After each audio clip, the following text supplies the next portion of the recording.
ఇంకా వాళ్ళు ఏకపక్షంగా చేసుకున్నారు, అధికారాన్ని అడ్డం పెట్టుకొని మాట్లాడతారు. వాళ్ళలాగా అధికారాన్ని అడ్డం పెట్టుకొని ఎవరు కూడా ఎన్నికల ప్రక్రియను అపహాస్యం చేయరు. రాష్ట్ర వ్యాప్తంగా మేము ఒక మంచి సంకేతం ఇస్తూ ఉంటాం. ప్రజలు సుపరిపాలనకు పట్టం కడతారు. మంచి చేసే ప్రభుత్వాన్ని, సంక్షేమం అందించే ప్రభుత్వాన్ని, పేదలను ఆదుకునే ప్రభుత్వాన్ని, అభివృద్ధి చేసే ప్రభుత్వాన్ని పట్టం కడతారనే దానికి చంద్రబాబు నాయుడు గారి పరిపాలన పెద్ద నిదర్శనం అని చెప్పే సంకేతాన్ని మేము రాష్ట్ర వ్యాప్తంగా పంపిస్తున్నాం.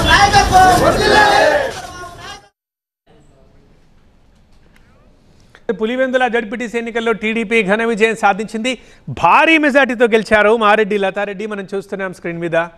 సో ఇప్పుడు టీడీపీ కార్యకర్తలు సంబరాలు చేసుకుంటున్నారు, స్వీట్లు పంచుకుంటున్నారు, బాణాసంచా కాల్చారు. గత కొద్ది రోజులుగా మంత్రులు ఇక్కడే ఉన్నారు, పులివెందుల్లోనే ఉన్నారు. అండ్ సీనియర్ నేతలు కూడా పులివెందుల్లోనే ఉండి ప్రచారం చేశారు. జరిగింది జడ్పీటీసీ ఉప ఎన్నికే అయినా కానీ ఇదొక ఎమ్మెల్యే స్థాయి ఎన్నికలాగా, సాధారణ ఎన్నికలాగా మనకు వాతావరణం కలిగించడానికి కూడా ఇదే కారణం. ఎందుకంటే గత కొద్ది రోజులుగా రెండు పార్టీలకు చెందిన కీలక నేతల్ని మనం పులివెందులలో చూస్తున్నాము. ఖచ్చితంగా ఈ గెలుపుని ప్రతిష్టాత్మకంగా తీసుకున్నాయి రెండు పార్టీలు. ఎందుకంటే సింపుల్, ఒకటి మెయిన్ రీజన్ అది మాజీ ముఖ్యమంత్రి జగన్ సొంత నియోజకవర్గం కావడం.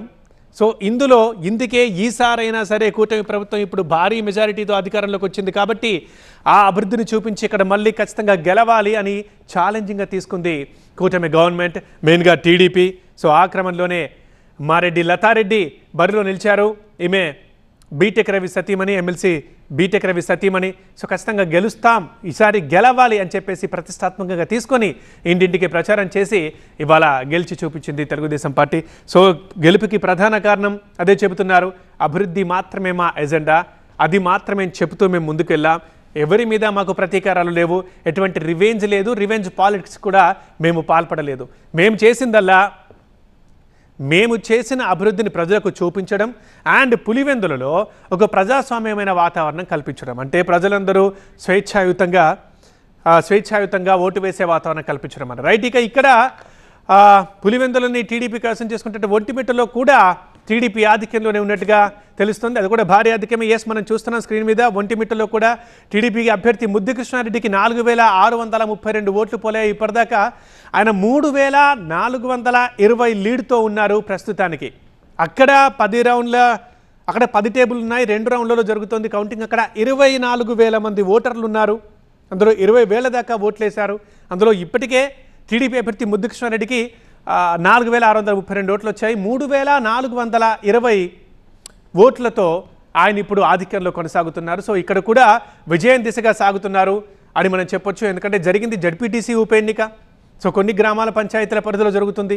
సో అప్పుడు 4632 ఓట్లు ఇప్పటికే వచ్చాయంటే సో ఇక గెలుపు దిశగా సాగుతుంది అనుకోవచ్చు. బట్ మనం పూర్తి ఫలితం తేలేదాకా చూడాలి. ఇప్పటికే 3420 ఓట్ల మెజార్టీతో ఉన్నారు ముద్దుకృష్ణారెడ్డి. ఇక్కడ ఆయనకు ప్రతిగా సుబ్బారెడ్డి ఉన్నారు, ఆయన పోటీ చేశారు.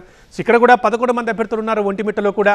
కాకపోతే ఇక్కడ ఓటర్లు పులివెందులతో పోలిస్తే ఇక్కడ ఓటర్లు డబుల్ ఉన్నారు. పులివెందుల్లో 10,000 మంది ఓటర్లు ఉంటే ఇక్కడ 24,000 మంది దాకా ఓటర్లు ఉన్నారు. ఇక్కడ కూడా ఓటింగ్ పర్సంటేజ్ బాగానే అయింది. సో కాబట్టి ఇక్కడ ఎవరు గెలుస్తారన్న ఉత్కంఠ కూడా కొనసాగుతోంది. సో అది పులివెందులనైతే ఇక ఇప్పుడు హాట్ టాపిక్. లతారెడ్డి గెలుపు ధృవీకరణ పత్రం తీసుకుంటున్న విజువల్ చూస్తున్నాం. ఈ ఫోటో కోసం, ఈ విజువల్ కోసమే టీడీపీ చాలా కష్టపడింది. ఎప్పుడు ఎగరని ఈ జడ్పీటీసీ ఉప ఎన్నికలో ఖచ్చితంగా టీడీపీ జెండా ఎగరవేయాలి, ఇలా గెలవాలి, గెలిచి ఆ అభ్యర్థి ఆ గెలుపు ధృవీకరణ పత్రం అందుకోవాలి అధికారుల దగ్గర నుంచి అని చెప్పేసి ఈ కలసమే ఇన్ని రోజులు చూసింది. సో గట్టిగా పోరాడింది, ఇంటింటికి ప్రచారం చేసింది. కూటమి ఏ అభివృద్ధితో చేసిందో ఆ అభివృద్ధిని ముందుండి చూపించింది. దీనికోసం అక్కడ ఉండే సీనియర్ టీడీపీ నేతలు కూడా పులివెందులకు కదలొచ్చారు, ప్రచారం చేశారు, ముందు నుంచి సపోర్ట్ ఇస్తూనే ఉన్నారు. సవిత అండ్ రాంప్రసాద్ రెడ్డి ఇప్పటిదాకా మనం చూసాం.